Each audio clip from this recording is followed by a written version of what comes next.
এই যে এনসিপির নেতারা তারা যমুনা ঘেরাও করলো কেন, কি কারণ? আমরা জানি বিএনপির পক্ষ থেকে নিষেধাজ্ঞা দেওয়া হয়েছিল, 144 ধারা জারি করা হয়েছিল। যমুনার আশপাশে শাহবাগে কোথাও কোনো কর্মসূচি পালন করা যাবে না। এর আগে আমরা দেখেছি যারা সাধারণ আন্দোলনকারী ছিল তাদেরকে গরম পানি নিক্ষেপ করে কিভাবে তাদেরকে আহত করা হয়েছে, বিব্রত করা হয়েছে।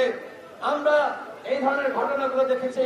কিন্তু আজকে যখন এনসিপি নেতারা যমুনা ঘেরাও করতে যায় তখন তাদেরকে ওয়াসার পানি খাওয়ানো হয়, তখন তাদের আরাম দেওয়ার জন্য তাদের গায়ে ঠান্ডা পানি ছিটানো হয় সিটি কর্পোরেশনের পক্ষ থেকে।